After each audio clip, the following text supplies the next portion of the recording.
ಓಂ ಶಂಕರಂ ಶಂಕರಾಚಾರ್ಯಂ ಕೇಶವಂ ಬಾದರಾಯಣಂ ಸೂತ್ರಭಾಸ್ಯಕೃತೌ ವಂದೇ ಭಗವಂತೌ ಪುನಃ ಪುನಃ ಭಗವಂತೌ ಪುನಃ ಪುನಃ.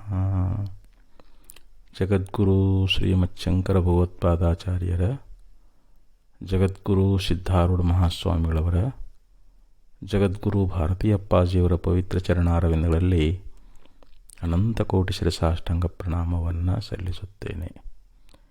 ಶ್ರವಣಾಪೇಕ್ಷ ತಮ್ಮೆಲ್ಲರಿಗೂ ಅನೇಕ ಶರಣಾರ್ಥಿಗಳು. ವಿವೇಕ ಚೂಡಾಮಣಿ 402ನೇ ಶ್ಲೋಕ. ವಿಕಾತ್ಮಕೆ ಪರೇ ತತ್ವೇ ಭೇದವಾರ್ತಾ ಕಥಂ ಭವೇತ್ ಸುಷುಪ್ತೌ ಶುಕಮಾತ್ರಾಯಾಂ ಭೇದಃ ಕೇನಾವಲೋಕಿತಃ. ಏಕಾತ್ಮಕೆ ಪರೇ ತತ್ವೇ. ಈ ಒಂದು ಶ್ಲೋಕದಲ್ಲಿ ಶ್ರೀಮಚ್ಶಂಕರ ಭಗವತ್ಪಾದಾಚಾರ್ಯರು ಭೇದ ಅನ್ನುವಂಥದ್ದಿಲ್ಲ ಅನ್ನುವಂಥ ವಿಚಾರವನ್ನು ನಮ್ಮ ಅನುಭವದಲ್ಲಿ ಬರುವಂತೆ ನಮಗೆ ಉಪದೇಶವನ್ನು ಮಾಡ್ತಾ ಇದ್ದಾರೆ. ನಮಗೆ ಅನುಭವದಲ್ಲಿದ್ದದ್ದನ್ನೇ ಹೇಳ್ತಾ ಇದ್ದಾರೆ ಅವರು. ಏಕಾತ್ಮಕೆ ಪರೇ ತತ್ವೇ ಅಂತ ಹೇಳಿದರು. ಅಂದರೆ ಇಲ್ಲಿ ಅದ್ವಿತೀಯ ಸ್ವರೂಪವಾಗಿರತಕ್ಕಂಥದ್ದು ಪರಬ್ರಹ್ಮ ಸ್ವರೂಪ. ಅಂದರೆ ಆ ಪರಬ್ರಹ್ಮ ಸ್ವರೂಪದಲ್ಲಿ ದ್ವೈತ ಅನ್ನುವಂಥದ್ದಿಲ್ಲ. ಅದು ಒಂದೇ ಆಗಿರತಕ್ಕಂಥದ್ದು, ಅದುವೇ ಸತ್ಯವಾಗಿರುವಂಥದ್ದು. ಬ್ರಹ್ಮಭಿನ್ನವಾಗಿ ಮತ್ತೊಂದು ಯಾವುದೂ ಇಲ್ಲ, ಅದು ಒಂದೇ ಆಗಿರುವಂಥದ್ದು. ಅದಕ್ಕೆ ಏಕಾತ್ಮಕೆ ಅಂತ ಹೇಳಿದರು. ಆ ಅದ್ವಿತೀಯ ಸ್ವರೂಪವಾಗಿರ್ತಕ್ಕಂಥ ಪರೇತತ್ವೇ, ಪರತತ್ವದೊಳಗೆ ಭೇದವಾರ್ಥ ಕಥಂ ಭವೇತ್. ಈ ಭೇದದ ಸುದ್ದಿ ಅನ್ನುವಂಥದ್ದು ಇದು ಹೇಗೆ ಉಂಟಾಗೈತಿ. ಅದರಲ್ಲಿ ಪರಬ್ರಹ್ಮ ತತ್ವದೊಳಗೆ ಭೇದದ ಸುದ್ದಿ ಅನ್ನುವಂಥದ್ದೇ ಇಲ್ಲ ಅಂತ ಹೇಳ್ತಾರೆ. ಏಕೆಂದರೆ ಇದು ಎಲ್ಲ ನಾಮರೂಪಾತ್ಮಕವಾಗಿರ್ತಕ್ಕಂಥ ಜಗತ್ತು, ಇದು ಮಾಯಾಕಲ್ಪಿತವಾಗಿರುವಂಥದ್ದು. ಈ ಜಗತ್ತನ್ನುವಂಥದ್ದು ವಾಸ್ತವಿಕವಾಗಿ ವಿಚಾರ ಮಾಡಿ ನೋಡಿದರೆ ಇದರೊಳಗೆ ಸತ್ಯತ್ವ ಅನ್ನುವಂಥದ್ದು ಅದೇನು ಅಂತಂದರೆ ಇಲ್ಲ. ಇದು ಇಲ್ಲದ್ದು ಇದ್ದಂಗೆ ತೋರ್ಲಿಕ್ಕತ್ತದ. ಎದರಿಂದ ಅಂತಂದರೆ ಇದು ನಮ್ಮ ಭ್ರಾಂತಿಯಿಂದ, ಭ್ರಾಂತಿ ಮೂಲಕವಾಗಿ ಈ ಜಗತ್ತನ್ನುವಂಥದ್ದು ಅದು ನಮಗೆ ಸತ್ಯದಂತೆ ತೋರ್ತಾ ಇದೆ. ಬಿಸಿಲುಗುದುರೆ ಮರುಮರಿಚಿಕಾ ಜಲ ಅಂತ ಕರೀತಾರೆ. ಮಧ್ಯಾಹ್ನದ ಬಿಸಿಲೊಳಗೆ ವಾಸ್ತವಿಕವಾಗಿ ಅಲ್ಲಿ ನೀರು ಅದೇನು ಅಂತಂದರೆ ಇಲ್ಲ, ಆದರೂ ನೀರು ಇದ್ದಂತೆ ತೋರ್ತಾ ಇದೆ. ಹಂಗೆ ಇಲ್ಲಿ ಭೇದಗಳು ನಮಗೆ ಕಾಣ್ತಾ ಇದ್ದಾವೆ. ಈಗ ನೋಡಿರಿ, ಜೀವ ಈಶ್ವರ ಭೇದ, ಜೀವ ಜಡಭೇದ, ಜೀವ ಜೀವರುಗಳ ಭೇದ, ಈಶ ಜಡಭೇದ, ಜಡಗಳ ಭೇದ. ಈಗ 5 ರೀತಿಯಾಗಿರ್ತಕ್ಕಂಥ ಭೇದ ಅನ್ನುವಂಥದ್ದನ್ನು ನಾವು ಲೋಕದಲ್ಲಿ ನೋಡ್ತಾ ಇದ್ದೀವಿ.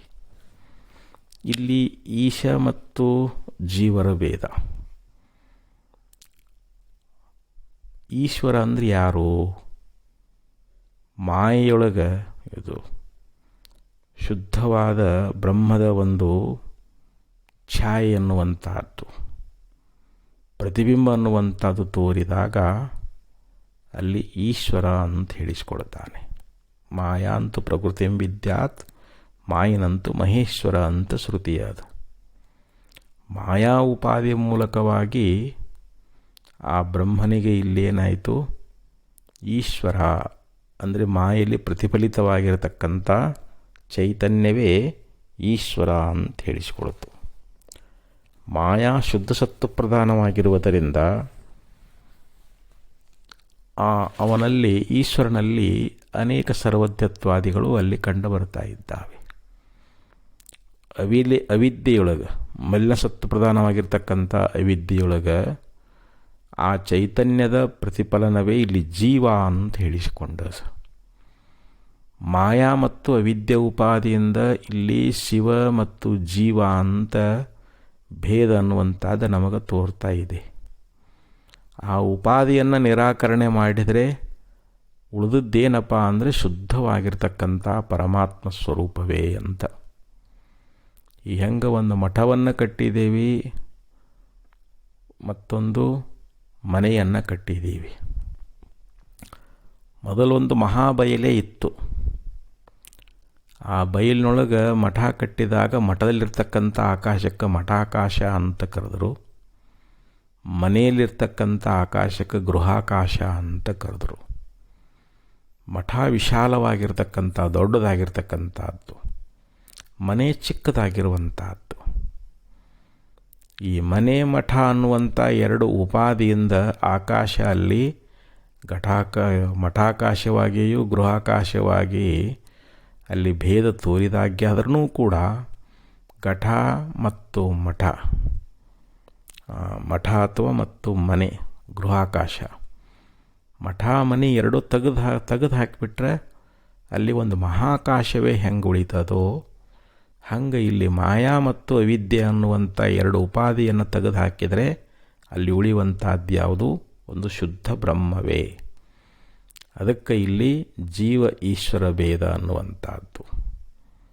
ಹಾಗೆ ಇಲ್ಲಿ ಜೀವರುಗಳ ಭೇದ, ಜೀವರುಗಳಲ್ಲಿ ಭೇದ ಕಂಡುಬರುತ್ತದೆ. ಆದರೆ ಆ ಭೇದ ಅನ್ನುವಂಥದ್ದು ವಾಸ್ತವಿಕವಾಗಿ ಅದೇನು ಅಂತಂದರೆ ಇಲ್ಲ. ಏಕದಾ ಬಹುದಾ ಚೈವ ದೃಶ್ಯತೆ ಜಲಚಂದ್ರವತ್. ಸಾವಿರಾರು ಕೊಡಗಳಲ್ಲಿ ನಾವು ನೀರು ತುಂಬಿಟ್ಟೇವಿ, ಎಲ್ಲದರಲ್ಲಿ ಚಂದ್ರನ ಪ್ರಕಾಶ ಅನ್ನುವಂಥದ್ದು ಬಿದ್ದದು. ಬಿಂಬರೂಪನಾಗಿರ್ತಕ್ಕಂಥ ಚಂದ್ರ ಒಬ್ಬನೇ ಇದ್ರೂ ಕೂಡ ಸಾವಿರಾರು ಘಟಗಳಲ್ಲಿ ಆ ಚಂದ್ರನ ಪ್ರತಿಬಿಂಬ ಹೊಳೆದು ತೋರ್ಯದು. ಸಾವಿರಾರು ಚಂದ್ರರಂತೆ ಕಂಡು ಬಂದ್ರೂ ಕೂಡ ಅಲ್ಲಿ ಇರುವಂಥ ಚಂದ್ರ ಒಬ್ಬನೇ ಅಂತ. ಹಂಗೆ ಸಾವಿರಾರು ದೇಹಗಳಲ್ಲಿ ಯಾವೊಂದು ಪರಮಾತ್ಮನ ಚೈತನ್ಯ ಹೊಳೆದು ತೋರ್ಯದ ಅಲ್ಲಿ ಅವೆಲ್ಲ ಜೀವ ಅಂತ ಹೇಳಿಸಿಕೊಂಡಾನ. ಆ ಪರಮಾತ್ಮನೇ ಇಲ್ಲಿ ಅಂತಃಕರಣ ಅನ್ನುವಂಥ ಜಲದಲ್ಲಿ ಪ್ರತಿಫಲಿಸಿ ಜೀವ ಅಂತ ಹೇಳಿಸಿಕೊಂಡಾನ. ಆ ದೇಹಾದಿಗಳ ಉಪಾದಿಯನ್ನು ತೆಗೆದು ಹಾಕಿಬಿಟ್ರೆ ಅಲ್ಲಿರುವಂಥ ಪರಮಾತ್ಮ ಒಬ್ಬನೇ ಅಂತ. ಅಂದರೆ ಜೀವ ಒಬ್ಬನೇ ಅದಾನೇ ಹೊರತು ಉಪಾದಿಯಿಂದ ಅನೇಕವಾಗಿ ತೋರಿದ್ರೂ ಕೂಡ ಜೀವರುಗಳಲ್ಲಿ ಭೇದ ಅನ್ನುವಂಥದ್ದಿಲ್ಲ. ಹಾಗೆ ಜೀವ ಜಡಭೇದ ಅಂತ ಹೇಳ್ತಾರೆ. ಈ ಜಡವಾಗಿರ್ತಕ್ಕಂಥ ಪ್ರಪಂಚ ಮತ್ತು ಜೀವ, ಇಲ್ಲಿ ನಮಗೆ ಭೇದ ಅನ್ನುವಂಥದ್ದು ಇದೂ ಕೂಡ ಉಪಾದಿಯಿಂದಲೇ ತೋರ್ತದೆ.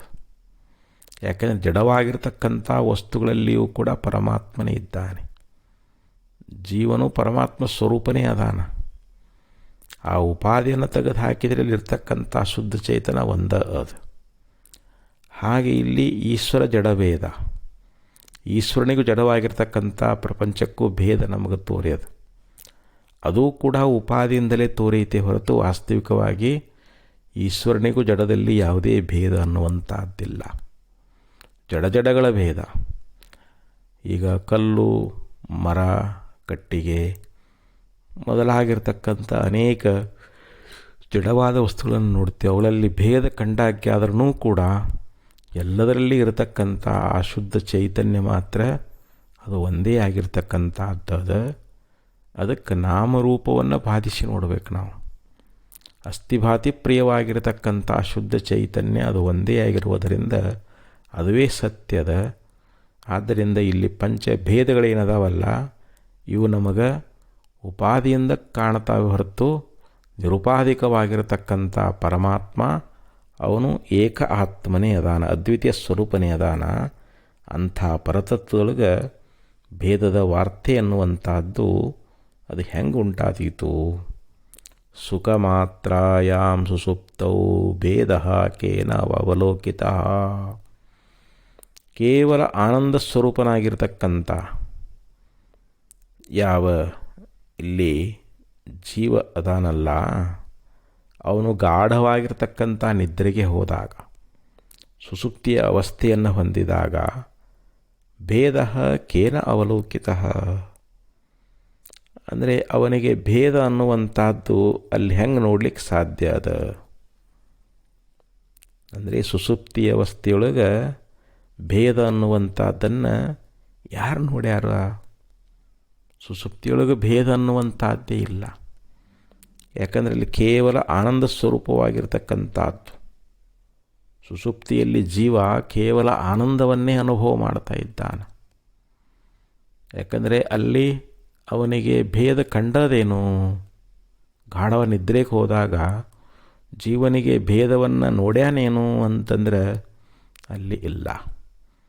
ಯಾಕಂದರೆ ಆ ಸುಸುಪ್ತಿ ಅವಸ್ಥೆಯೊಳಗೆ ಅಲ್ಲೇನು ಅವಿದ್ಯೆ ಅನ್ನುವಂಥದ್ದು ಆವರಣ ಆಗ್ಯದ. ಆ ಅವಿದ್ಯಾವೃತ್ತಿಯೊಳಗೆ ಯಾವೊಂದು ಚೈತನ್ಯದ ಪ್ರತಿಫಲನ ಆಗ್ಯದ. ಆ ಚೈತನ್ಯದ ಪ್ರತಿಬಿಂಬವೇ ಅಲ್ಲಿ ಜೀವ ಅನುಭೋಗ ಮಾಡ್ತಾ ಇದ್ದಾನೆ. ಇಲ್ಲಿ ಜೀವನ ಮೂಲ ಸ್ವರೂಪ ಅದು ಬಿಂಬರೂಪವಾಗಿರುವಂಥದ್ದು. ಅಲ್ಲಿ ಜೀವ ಎಲ್ಲ ಕರ್ಣಗಳನ್ನು ಲಯ ಮಾಡ್ಕೊಂಡು ಬಿಟ್ಟಿದ್ದಾನೆ. ಯಾಕಂದ್ರೆ ಗಾಢವಾದ ನಿದ್ರೆಯೊಳಗೆ ನಾನು ಪುರುಷ ಅನ್ನೋದಿಲ್ಲ, ನಾನು ಸ್ತ್ರೀ ಅನ್ನೋದಿಲ್ಲ, ನಾನು ರೋಗಿ ಅಂತಿಲ್ಲ, ನಾ ಶ್ರೀಮಂತ ಅಂತಿಲ್ಲ, ನಾ ಬಡವ ಅನ್ನೋದಿಲ್ಲ. ನೋಡ್ರಲ್ಲಿ ಯಾವುದೇ ಜ್ಞಾನ ಅನ್ನುವಂಥದ್ದು ಸುಸುಪ್ತಿಯೊಳಗೆ ತೋರಿಯದೇನು ಅಂತಂದರೆ ಇಲ್ಲ. ಅಲ್ಲಿ ಕೇವಲ ಆನಂದದ ಘನವೇ ಅದೇ ಹೊರತು ಕೇವಲ ಸುಖ ಸ್ವರೂಪನೇ ಆಗಿದ್ದಾನೆ ಹೊರತು ಅಲ್ಲಿ ಅವನಿಗೆ ದುಃಖ ಅನ್ನುವಂಥದ್ದಿಲ್ಲ, ಅಲ್ಲಿ ಭೇದ ಅನ್ನುವಂಥದ್ದಿಲ್ಲ. ಅಲ್ಲಿ ತಾನೇ ತಾನಾಗಿದ್ದಾನೆ. ಗಾಢವ ನಿದ್ರೆಯೊಳಗೆ ತನ್ನ ಹೊರತಾಗಿ ಅಲ್ಲಿ ಇನ್ನೊಂದು ಏನೂ ಇಲ್ಲವೇ ಇಲ್ಲ. ಅಲ್ಲಿ ಯಾರಾದರೂ ಭೇದವನ್ನು ನೋಡ್ಯಾರೇನು? ಗಾಢವ ನಿದ್ರೆಯೊಳಗೆ ಯಾರಿಗಾದರೂ ಭೇದ ಕಂಡದೇನು ಅಂತಂದರೆ ಯಾರಿಗೂ ಕೂಡ ಭೇದವನ್ನು ಕಂಡಿಲ್ಲ. ಅಲ್ಲಿ ಯಾವುದೇ ರೀತಿಯಾದ ಭೇದ ಅನ್ನುವಂಥದ್ದಿಲ್ಲ. ಯಾಕಂದರೆ ಅದು ಸುಸುಪ್ತಿ ಕೇವಲ ಸುಖ ಸ್ವರೂಪವಾಗಿರತಕ್ಕಂಥದ್ದು, ಆನಂದ ಸ್ವರೂಪವಾಗಿರುವಂಥದ್ದು ಅಂತ ಹೇಳಿಸಿಕೊಳ್ತದೆ. ಅಂಥೇಳಿ ಮುಂದಿನ ಶ್ಲೋಕದೊಳಗೆ ಹೇಳ್ತಾ ಇದ್ದಾರೆ, ನೈಹ್ಯಸ್ತಿ ವಿಶ್ವಂ ಪರತತ್ವಬೋಧಾತ್ ಸದಾತ್ಮನಿ ಬ್ರಹ್ಮಣಿ ನಿರ್ವಿಕಲ್ಪೇ ಕಾಲತ್ರಯೇನಾಪ್ಯಹಿರೀಕ್ಷಿತೋ ಗುಣೇ ನಹ್ಯಂಬುಬಿಂದುರ್ಮೃಗತೃಷ್ಣಿಕಾಯಾಂ. ಈ 403ನೇ ಶ್ಲೋಕದೊಳಗೆ ನಮ್ಮನ್ನು ಕುರಿತು ಉಪದೇಶ ಮಾಡ್ತಾ ಇದ್ದಾರೆ. ಪರತತ್ವಬೋಧಾತ್ ಪ್ರಾಕಪಿ, ಅಂದರೆ ಪರತತ್ವವನ್ನು ಅರಿತುಕೊಳ್ಳುವುದಕ್ಕಿಂತ ಪೂರ್ವದಲ್ಲಿ ಅಂತ. ಸದಾತ್ಮನಿ ನಿರ್ವಿಕಲ್ಪೇ ಬ್ರಹ್ಮಣಿ ವಿಶ್ವಂ ನಹಿ ಅಸ್ತಿ.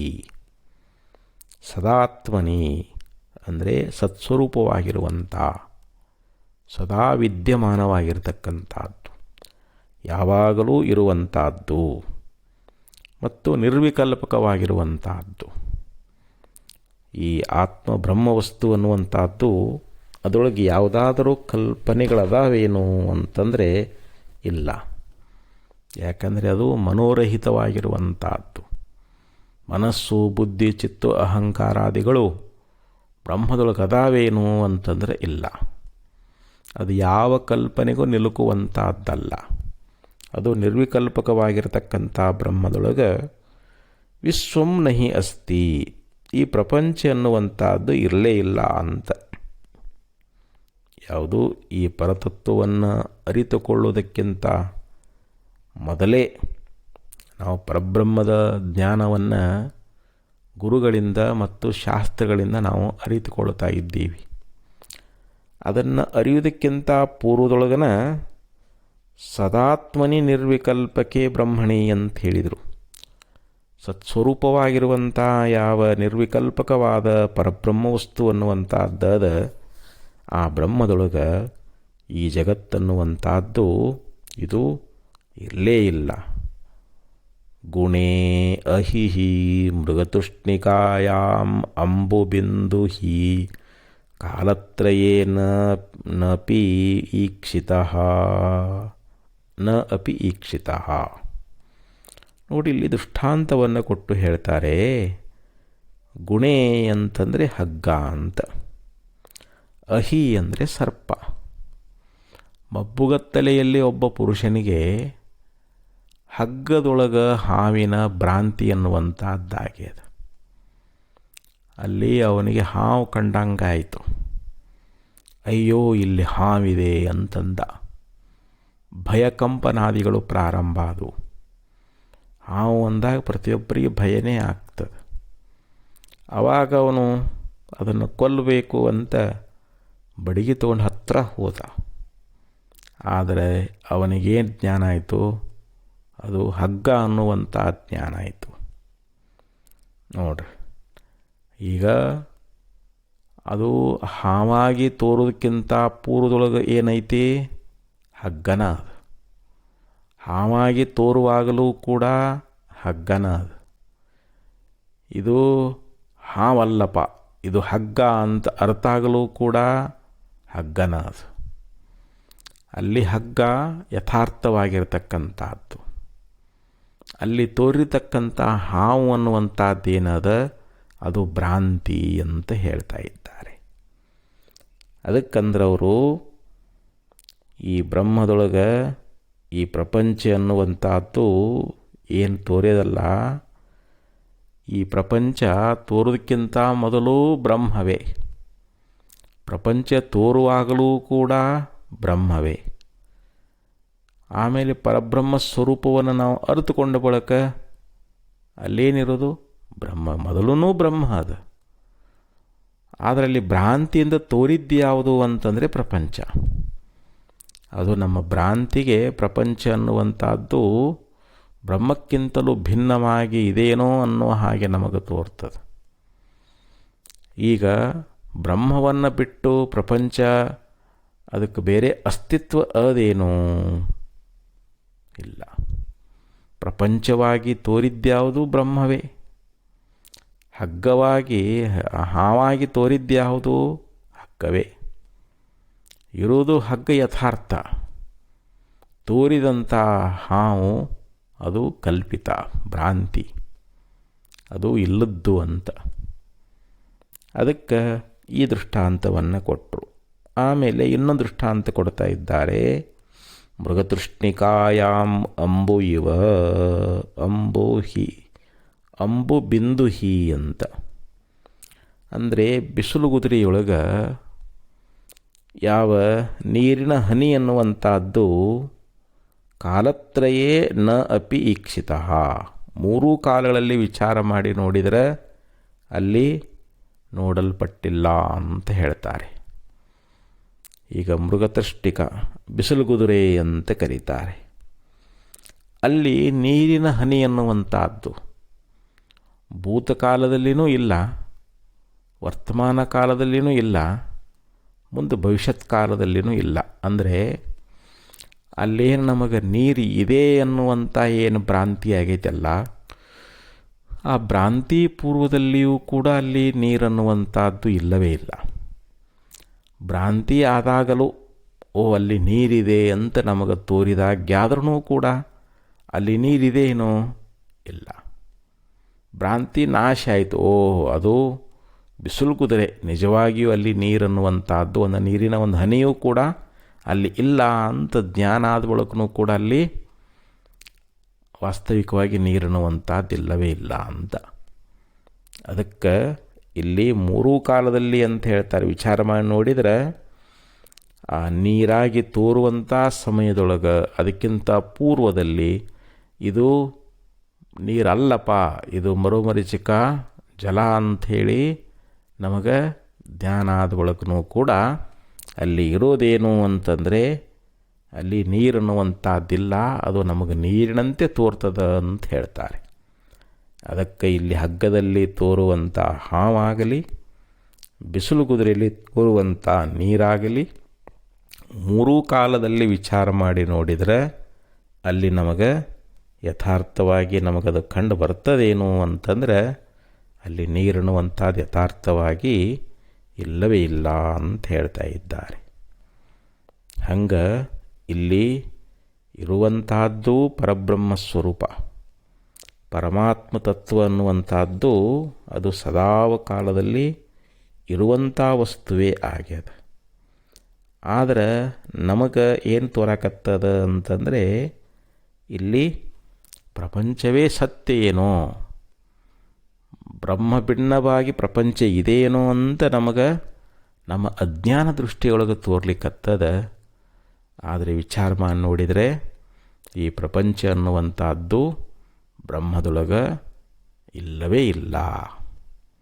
ಇದು ಕೇವಲ ನಮ್ಮ ಅವಿದ್ಯಾ ಕಲ್ಪಿತ, ಇದು ಭ್ರಾಂತಿಯಿಂದ ತೋರ್ಲಿಕ್ಕತ್ತದ ಅಂತ.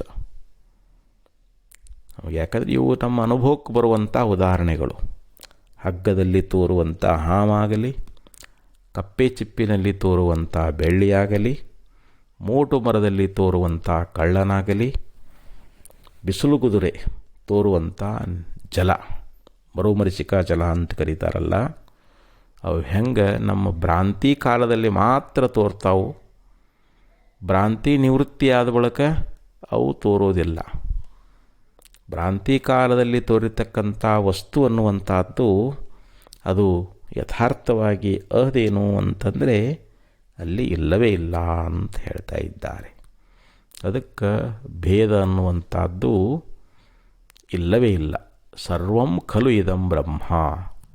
ಈ ನಾಮರೂಪಾತ್ಮಕವಾಗಿರ್ತಕ್ಕಂಥ ಪ್ರಪಂಚ ಇದು ವಿಚಾರ ಮಾಡಿ ನೋಡಿದರೆ ಏನದ ಅಂತಂದರೆ ನಿಶ್ಚಯವಾಗಿ ಬ್ರಹ್ಮರೂಪವೇ ಇದೆ ಅಂತ.